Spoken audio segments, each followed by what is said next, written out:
চলে এসেছি নতুন রেসিপি নিয়ে।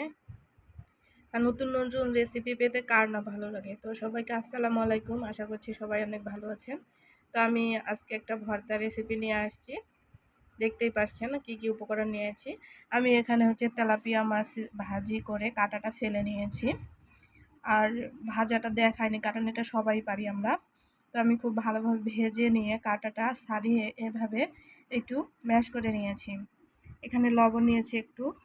এটা রসুন আমি কুচি করে ভেজে নিয়েছি পেঁয়াজ ভাজা, এখানে কাঁচামরিচ নিয়েছি আর নিয়েছি কাঁচা পেঁয়াজ কুচি।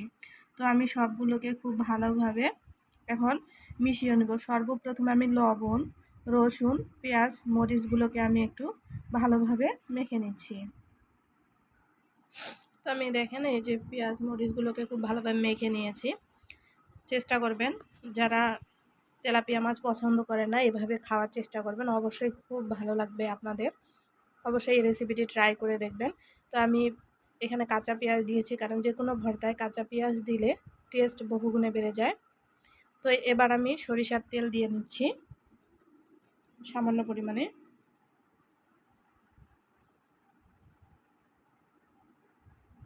আমি এখানে সরিষার তেল অ্যাড করে দিচ্ছি। তো সরিষার তেল দেওয়া হয়ে গেলে আমি সবগুলো উপকরণ একসাথে মিশিয়ে মাছটার সাথে ম্যাশ করে তারপর আসতেছি। আমার ভর্তাটা মেখে নেওয়া হয়ে গেছে। এরপর যে আপনারা লবণ ঝাল চেক করে নেবেন, যে যার মতো লবণ আর ঝালটা দিয়ে নেবেন। তো এইভাবে হাতে মেখে যদি ভর্তাটা করেন কি যে অসাধারণ লাগে, তা না খেলে বুঝবেন না। অবশ্যই আপনারা এই ভর্তাটা ট্রাই করবেন। তো খুব শর্ট নিয়মে দেখিয়েছি আমি, আপনারা অবশ্যই ট্রাই করবেন।